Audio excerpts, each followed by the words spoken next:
GMNA uses artificial intelligence for generated speech, visuals, and production. AI-generated content may contain errors.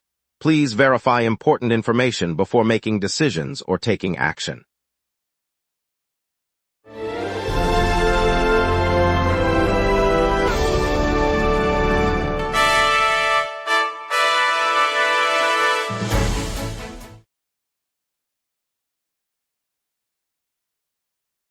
Good evening. Our top story tonight. The Westmount Pond has been refilled, giving the ducklings a safe haven after a community push. Meanwhile, thunderstorms knocked out power at the airport and halted REM service, and the weather looks clear for tomorrow. Over to you, Emma.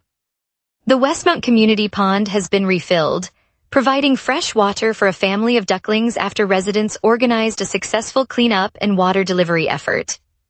Officials confirm the pond now holds sufficient depth for the ducklings, noting volunteers placed biodegradable barriers to protect the nest and maintain water quality.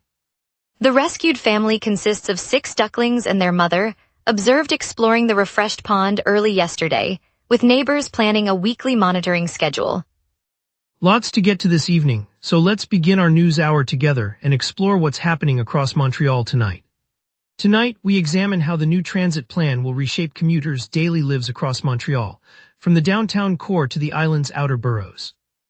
Good evening. A small park pond in Westmount has been refilled today after a wave of resident concerns.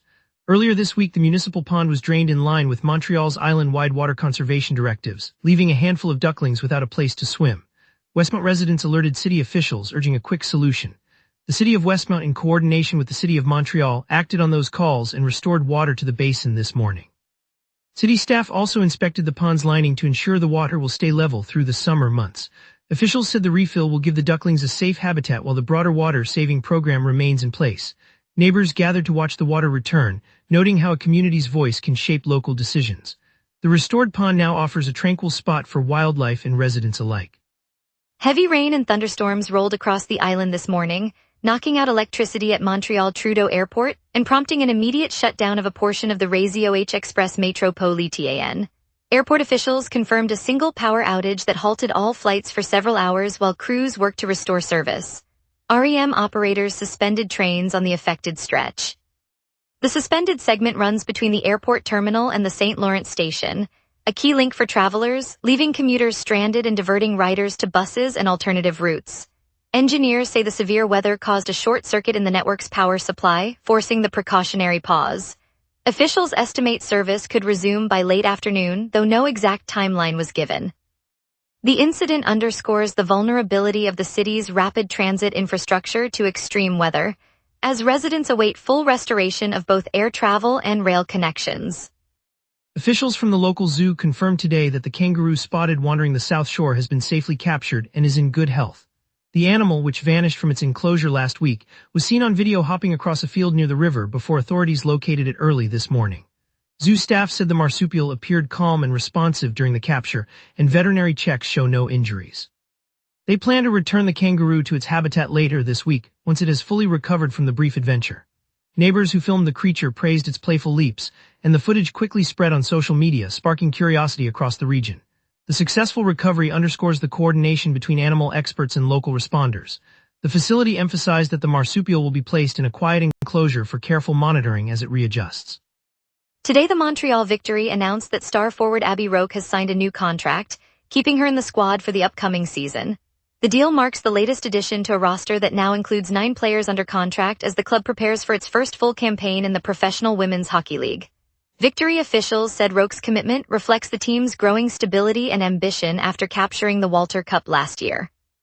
Coach Marie-Claude Bouchard praised the veterans' leadership and said the lineup will give the squad depth heading into preseason training at Place Bell. Fans can expect the team to unveil its full schedule later this month, with home games slated for the Laval Arena. The signing solidifies the Victory's core as it looks to defend its championship title. Today, Resilience Montreal is finalizing preparations for a new day center that will serve people experiencing homelessness, with an official opening scheduled for tomorrow. The organization says it is working closely with nearby residents to address any concerns before the doors open. Staff have arranged a series of informational meetings, shared plans for security and waste management, and offered a clear schedule of services to demonstrate how the center will operate respectfully within the neighborhood. Community leaders have been invited to tour the facility and provide feedback, while the group has pledged to adjust operational details based on that input. By taking these steps, Resilience Montreal hopes to avoid opposition and foster a cooperative relationship that supports both vulnerable individuals and the surrounding households. The center, located on a modest commercial lot near the Plateau Montreal edge, offers easy metro and bus access with city officials backing the plan. Later we'll break down the surprise Liberal pick in Verdun and what it means for local politics, plus more. We will be right back. Welcome back, I hope you're settled in. Let's get into today's headlines, and now Emma will take us through the local stories. Good evening, I'm Emma Leclerc. The Liberal Party confirmed its candidate for the Verdun riding on Wednesday evening. Antin Dion Charest, a longtime party activist, was formally nominated to run under the Liberal banner in the upcoming provincial election. The announcement was made at a gathering in Verdun, with former Premier Jean Charest present to endorse the selection. Party officials said the nomination completes their slate of candidates as they prepare for the election campaign later this year. Voters in Verdun will now have a clear Liberal option on the ballot, joining the roster of candidates from other parties. Antin Dion Charest emphasized his commitment to local issues and thanked community volunteers for their support. He outlined priorities such as strengthening public transit, expanding affordable housing, and preserving green spaces along the St. Lawrence shoreline. Quebec's premier cabinet has been rocked by the announcement that Jean Boulet, a longtime member of the coalition Avenir Quebec, will not stand for re-election in the upcoming provincial vote. Boulet made the decision public on June 17, saying he will step away from politics after a career that has included multiple senior ministerial roles. His departure marks the first time the province has lost a figure who has overseen key portfolios such as transportation and public safety. Party officials said the move will trigger a reshuffle of the CAQ slate as they prepare for the election campaign. The announcement comes just weeks before the party begins its candidate nomination process, adding pressure on the leadership to fill the vacancy quickly. Voters in the riding will now face a new candidate, while colleagues anticipate a period of transition within the government's inner circle. Police in Quebec City announced Tuesday that they have issued thousands of fines to individuals accused of using disrespectful language toward officers and other public officials. The citations stem from a municipal bylaw that criminalizes insulting remarks directed at police and elected representatives. Officers said the enforcement action follows a series of complaints logged over recent weeks, prompting them to apply the bylaw more rigorously. Under the regulation, each infraction carries a monetary penalty, and the surge in citations reflects the city's commitment to uphold the rule. Police spokesperson emphasized that the measure targets behavior, not personal beliefs, and that the fines are intended to deter future violations. The move comes as Quebec municipalities across the province have been actively enforcing the same bylaw, leading to a noticeable increase in penalty counts. The province has introduced a new licensing rule that forces anyone receiving a motorcycle permit to wait 2 years before they can operate a high-performance bike. The measure, announced on June 17, targets riders who are still gaining experience, aiming to keep the streets safer by keeping powerful machines out of inexperienced hands. The Association of Quebec Driving Schools supported the change, saying it aligns with best practice training timelines. Karen Ferrazano, spokesperson for the government, explained that the 2-year interval will apply uniformly across the province and that the restriction will be enforced through the existing permit system. Existing riders with high-performance licenses will not be affected, but any new permit holder will have to wait before adding a sport or superbike to their garage. Officials said the policy is part of a broader provincial effort to reduce accidents involving young riders. An urgent weather alert is in force for this afternoon across several sectors of Quebec. The Provincial Meteorological Service has issued a severe thunderstorm warning, citing the potential for violent lightning, strong gusts, and heavy rain. Residents in the affected zones are being told to secure loose objects, avoid travel where possible, and stay tuned to updates. The warning covers the southern corridor, the eastern lowlands, and portions of the central plateau, where storms are expected to intensify after midday. Power outages and localized flooding are possible as the system moves eastward. Authorities will monitor conditions throughout the afternoon and will issue further advisories if the situation escalates. Commuters should anticipate delays on major routes, and schools in the warned areas may adjust schedules. Keep your radios and phones close and follow any instructions from local officials. Now let's get a look at tonight's forecast and see what weather's in store. Evening breezes settle over Montreal as we take a look at tonight's weather and the days ahead. On this day in recent memory, Montreal saw its hottest temperature of 30.3 Celsius back in 2024, a spike that arrived during an unseasonably early heat wave. The chillier counterpart came in 2013 when the mercury dipped to 9.5 Celsius, a reminder that even early summer can bring a sudden cold snap. By contrast, our long-term June normals hover around 24 Celsius for the high and 16 for the low, making today's swing feel right on the edge of the usual range. Right now, the sky is partly cloudy with a comfortable 20 Celsius temperature and humidity sitting at 48%. A gentle breeze from the west pushes at 9 kilometers per hour. As we move into the evening, the temperature will rise slightly to 22 Celsius around 7 o'clock, still under a light veil of clouds. The UV index sits at 6, so sunscreen is optional but still a good habit. Winds will pick up, reaching a maximum of 36 kilometers per hour from the southeast, giving a noticeable chill on exposed skin. The province has issued rainfall warnings for the Mascouche, Rawdon-Joliet, St. Eustache, and St. Jerome areas, so keep an eye on local advisories.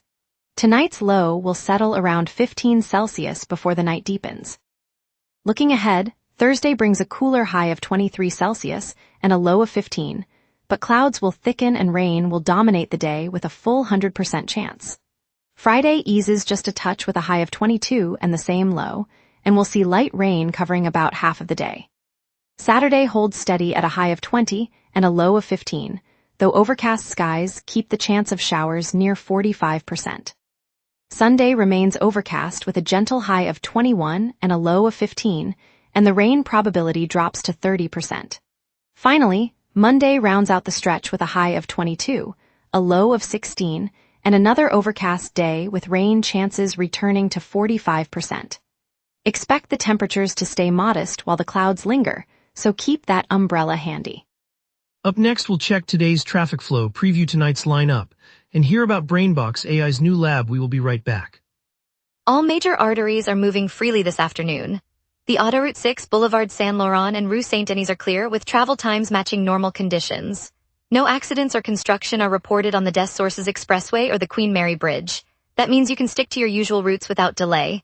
Looking ahead, the usual commuter surge is expected to build around 6 o'clock, especially on the Autoroute Quinns and the St. Hubert corridor. Drivers heading downtown should anticipate a modest increase in traffic as office workers start to leave. If you're heading toward the airport, the Chemin de la Rive Nouvelle remains open and fluid.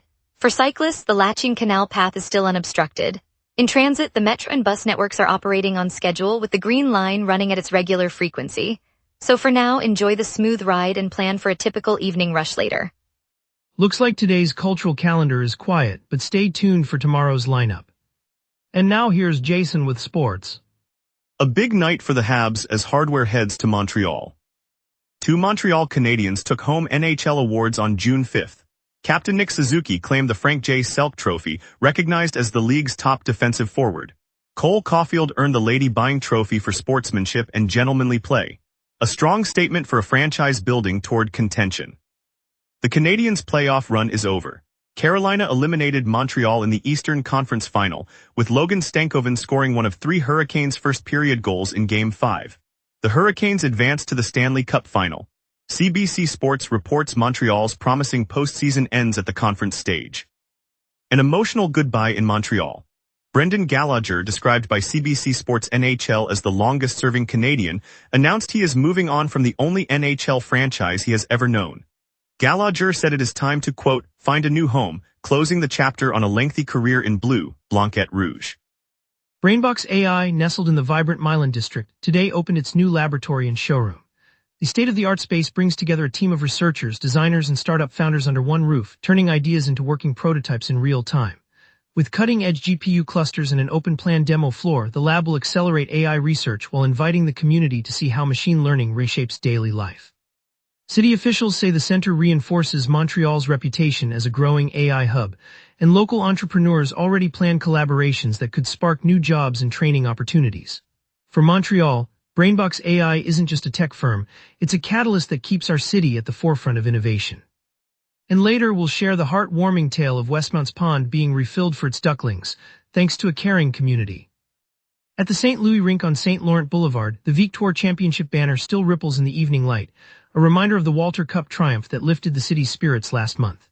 Coach Léa Bouchard leans against the glass, surrounded by a handful of players still in their gold-trimmed jerseys, their faces a mix of pride and quiet anticipation. A group of young fans, some in oversized Victoire scarves, others clutching homemade signs, gather around, their laughter echoing off the polished boards as they ask about the upcoming draft in Detroit. In the soft hush that follows a child's question, Leia shares a simple truth. The draft will bring fresh talent, new faces, and the chance for the team to grow even stronger.